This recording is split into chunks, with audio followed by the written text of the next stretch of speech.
Okay, before we get started, let's just introduce yourself. I'm here with Scott Stewart, and he is CEO of IBI Group, and he's here to answer a few questions for us today. Nice to be here. So on the year-end 2020 results, you got a question from an analyst on the cross-sell rate between the divisions, which I thought was a great metric for measuring the potential success of getting away from siloed divisions and ability to leverage your existing clients. Can you comment on how IBI can to make this happen?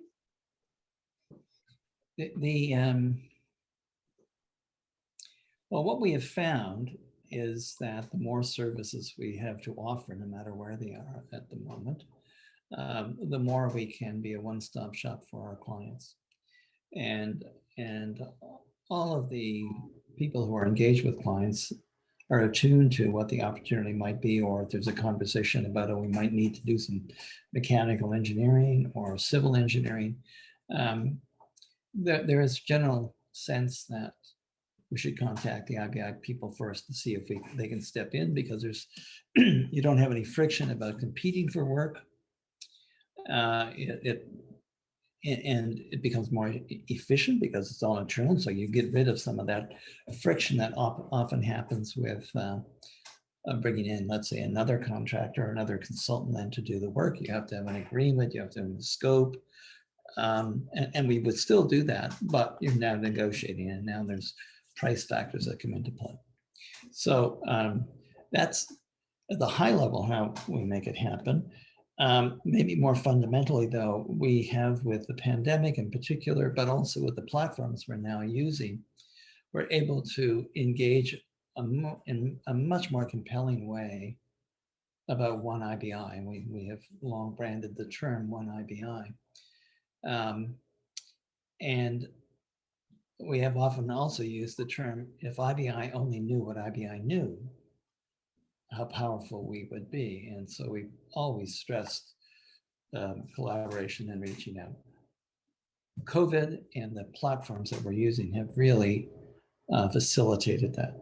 And so when we're having multiple our meetings with staff from across the firm, and we have this daily, all of a sudden the distance and time zones collapses, and you really become one IBI, and you can relate to them, even though you've never sat down and had a coffee or whatever. You just know, oh, they're in Greece, they're in India, they're in the UK or LA. And so it's a number of things. Part of it's the culture, and all supported by the platforms and technology. Great, that's awesome to hear.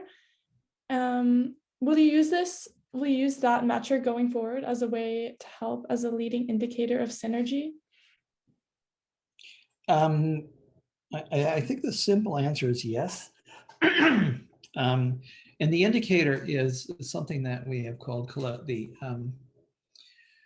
the sharing of revenue, whereby originally we had a target that any office would share some 15 to 20% of its revenue with other offices. And sharing is maybe the wrong term. It's really using the capacity of the firm across the firm. So you inherently collaborate better.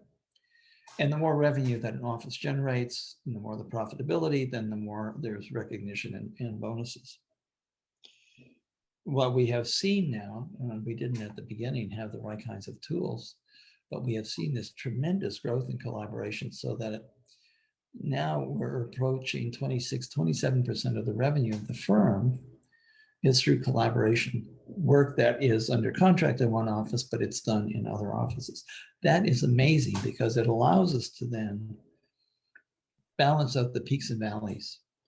We have too much work in one office and not enough in another. We can then look to balance the loads. So yes, it becomes a very important metric. And now that we have the tools to be able to measure it, I do see it being something we will use as a basis to then to incent and reward people for it. The 17-month backlog you announced is very impressive. And one of the analysts asked about that on your recent investor call. I wanted to link that backlog to the margins of each sector and what specific plans are being implemented to drive greater margins on the sectors with lower margins. Specifically, what margins are you getting on your SaaS products? The SaaS products right now are still a small part of IBI's revenue. And those that are more mature, that have been where we have moved it to the cloud as software as a service, we are getting margins that are in the order of 30%. Those are relatively mature products, though, that have been delivered in other forms, more as on-prem software. We moved it to the cloud purposely so we could be more competitive. We could configure the software. We could bring clients on stream faster. We could be incredibly powerful at getting new work. And because it's one platform configurable, then as you get to a certain point, an inflection point, the margins become extremely good. Now, we're not at that universally in all of our new products, because some of them, it's like a startup, we're creating a market. But clearly the objective is that in our SaaS world, cloud world, we want to be at 35% margins. The first part of your question, though, was then about the backlog and how do we get margins across. Generally, if all you're doing, and I don't mean this in a pejorative sense, but if you're selling time of people, there's almost a limitation around what the margin can be, because it's time that people work. And that, even with great productivity tools, it's still only going to be in the order of 14 or 15%. And that's where the attraction of the new models come into play, the SaaS products and models. Okay, great. Yeah, it's exciting to see where that will head. So this one's a question which may not be material, but is of interest. You don't seem to hedge your earnings from foreign projects. So can you explain why? It is not material, or is there a natural hedge in payment and local resources? It is fundamentally the latter. There's a natural hedge that takes place. So if we have a lot of work in the United States, we'll certainly collaborate and use Canadian resources, so REIT resources or whatever, to help do that work. But because we have a lot of people in the US, it becomes a natural hedge then in terms of the dollar and currency and payments. So there's a built-in natural hedge. It would have to be a very significant project for us to take action on a more targeted hedge. Okay, so in seeking feedback on my analysis of IBI and more general stock analysis, what areas would you think would be good to dive deeper in to understand IBI Group better? And what are your top 3 things you look at when to evaluate a company? I presume in the latter, it's when we're looking to then buy a company.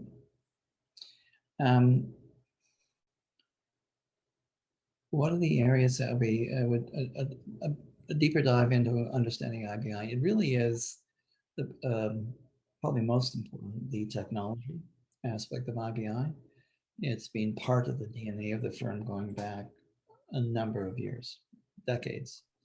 And although it wasn't fully integrated into all of the areas of the firm, it became evident that it's the kind of business that professional services companies should be moving into, more repetitive revenue, revenue that's based more on your intellectual property and the value that you create that way, as opposed to just billing time. So that would be an area that I would certainly focus on. The challenge that we have and the opportunity that we also have is that our traditional architecture and engineering services also are a route to market for technology. And so we focus on what can we do better with technology and working with those clients in delivering services to those clients and outcomes that differentiates us from others, makes us better and more effective. Or what are the opportunities with those kinds of clients to create software that services their needs longer term? So establishing a recurring revenue stream. So taking smart building technology into a building that we design, building digital twins so that we can populate with IoT devices, being part of the continuum of the planning, design, implementation, operations, and regulation process. That's where we see the future going. And certainly if we aren't moving in that direction, we will be disrupted and we would be replaced. On the other hand, if maybe we're out in front, maybe we'll be the disruptor. And we certainly think we're out in front. As IBI has changed dramatically through different strategies. A strong company culture can make it hard to innovate and change. How as a company have you in the past and plan to in the future continue to grow and change with the company goals and strategies? Yes, we've certainly been through a lot in the last 10 years. There was a period in there because of economic circumstances of the company. It was all about survival. Mm-hmm. And you may not know this, but we won an award in 2016, and it was the International Turnaround of the Year Award. And Paige, it's not an award that you want to win twice. What we were able to do is certainly on the one hand work with our banks and financiers and advisors and get time. We knew that the company was a really good company. We had great people and great clients. We needed time to grow into our balance sheet and pay down our debt. So that was an absolute priority. We're able to bring everybody together rowing in the same direction. Then it was about 3 years ago, we then stepped back and said, okay, we're headed in the right direction. We're paying down our debt. We're now in a more normal company. What's the future going to be? And that's when we were able to understand and have others understand that what we're doing now as designers, we design a building, then we have to find another building to design and another building to design. And we aren't part of the life cycle of the assets that we're designing. And that became the objective. And how are we going to do that? By technology. And it's taken a while, but we now have people that are coming back and they're saying, you know, Scott, I get it now. I understand. Because the conversation with the client is much different when you start to talk about the life cycle and technology creating value post-construction. So we've been very fortunate in being able to have very adaptable people, very smart people, very hardworking people. That's probably the explanation. Mm-hmm. What criteria do you use when you're adding to your personal stock portfolio? Really understanding the business sector, understanding where you create value, where the risks are, how you manage, how the companies manage against that, and quite frankly, also the leadership of the organizations. And it is interesting to see how leadership affects the culture of an organization, how it affects the outcome of the organization. Seeing great companies disappear because of questionable decisions. They may be great leaders, but they make questionable decisions. And so that would be my priority. Area of business that I understand and the leadership of those companies. What specific plans does IBI Group have to take advantage of the U.S. infrastructure bill by the Biden administration when passed? There are a number of areas. We're tracking it very closely and looking at where the money is being spent. And there are a number of areas within that where we are really well positioned. There is a significant amount of money, I think, in the original form that I saw, some $600 billion that's going to be spent on road infrastructure, bridges, roads. We do that. We don't do it universally across the United States, but we are in certain markets, leaders or certainly competitive in those fields. So that's one area. And we're making sure that we have the right kinds of skills to be able to respond to the opportunities when they arise. There's some other more innovative areas. For example, electric vehicles, electric buses. We do a lot of work for school buses or school boards, and the school buses are ripe for conversion to electrification. We design the maintenance facilities so that is where the buses then get charged. We've invested in an electric vehicle charging company, Switch. We designed the facilities. We have this relationship with the school boards. Great spot for us to be going after. And we are organized because we work for school boards across the United States. One of the other key areas for us, and there are other things, like there's more money going to be spent on schools at different levels. We're putting together the right kinds of teams to go after that work. One of the other areas is broadband communications, because in this world we're living in, if we didn't have good communications, you and I wouldn't be able to do what we're doing. And I'm in the country at the moment. I have been since May 5th of last year. And I have a communications tower that gives me excellent services. And now I can operate remotely.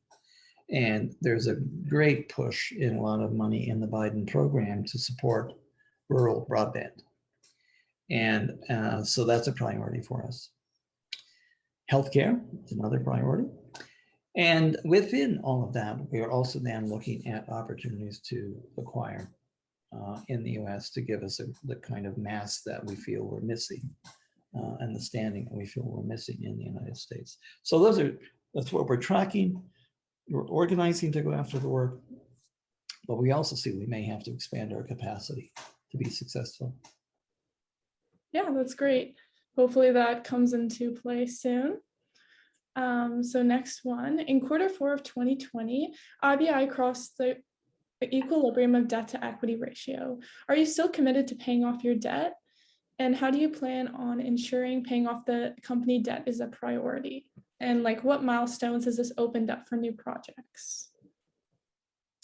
The crossing that equilibrium was a major step, the 1-to-1 ratio. When I became the CEO, we were really more like 7 times EBITDA, our debt ratio. I understand we were a case study at Stanford of companies that should not have survived. But we survived and have excelled for the reasons that I mentioned. We now have stable long-term debt in the form of debentures, and that take us through to 2025. So we're not compelled to pay that down. It's in the order of $50-some million.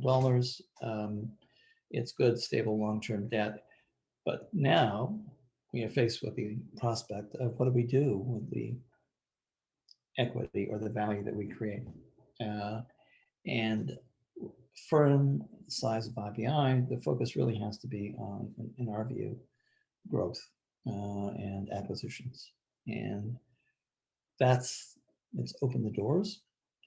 We had sat back for 7 years and said, we're paying down debt, we're paying down debt. Well, we're past that now. Now the question is, what is the best allocation of capital? And right now, in our view, it is acquiring other companies. In March of 2013, IBI had overwhelming debt. With the dividend stopping, the stock plummeted. How as a CEO did your outlook of IBI's growth change? And can you talk about that time period? And I know you just in 2013 is when you took the position of CEO, so that must have been very overwhelming. You know, we were, our banking syndicate put us into a group that's called special loans. And the banks, their only interest and focus was to get their money out of IBI. But they also felt that they had to be very careful because IBI's assets are really our people that go up and down elevators and you want them to come back every day. And so the banks were patient, but persistent. And it was incredibly stressful. We had to sell some assets. We sold our Quebec operation, our China operation. We were handcuffed in many ways about what we could do with the cash that was raised. It was all about paying down debt.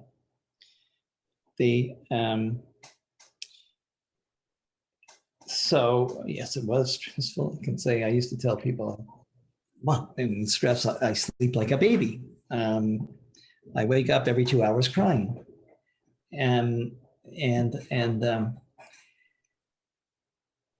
But as I had said earlier, the real what was so compelling was how the firm came together.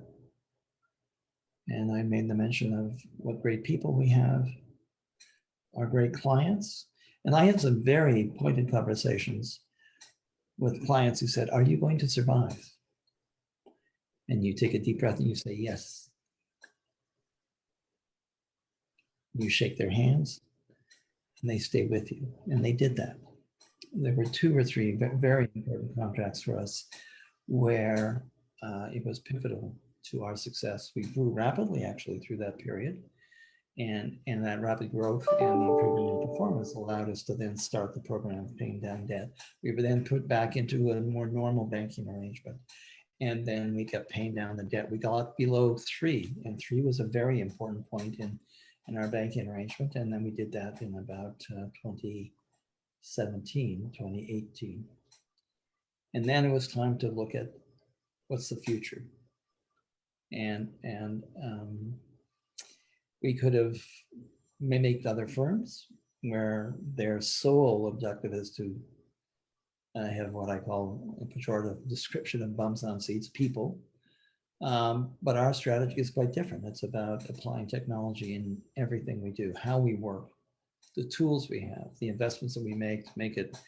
I'm not a big fan of Google, but I'll say to make IBI the Google of architecture and engineering firms, a place you want to be, no matter where you may be working, because it's easy, it's convenient. And then changing the business model so we're part of the life cycle of the assets that we design. And the third stream was all about being part of all the new technology in any number of ways, investing in parametric modeling and design, virtual reality, augmented reality. And then the fourth part of our direction, our pivot, was about the ecosystem of cities, smart city ecosystem, and pulling together in our smart city sandbox like-minded partners who are interested in startups, are interested in collaboration. And we're really interested in that whole sandbox kind of environment because it's an opportunity to work with startups where we would be the not only an investor, but a route to market. And we've done that with Switch. We've done that with 3 or 4 companies now where there's a very symbiotic relationship. So that, and I must say, everybody in the firm now is seeing that we're different. We're marching to a certain tune, if you will. And so it's very gratifying. Yeah, that's been great. To foster growth and engagement with the company stock, has there been any discussions at the board level of reinstating the dividend? And if so, what milestones would have to be met in order to do that?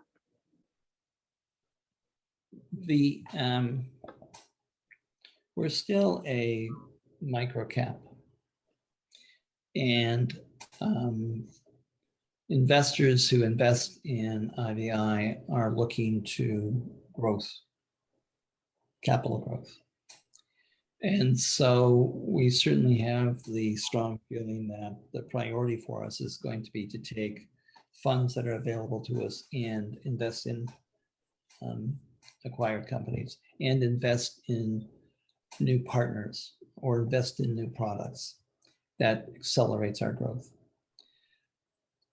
I don't anticipate that we will be contemplating a dividend, certainly not for a while, and not until we become more acknowledged in the small cap world, where the indexes that make decisions about what to invest in, the bots, will look at dividends as a door opener and say, oh, now I can invest in this entity. But I don't see that happening for a while. The emphasis will be on growth.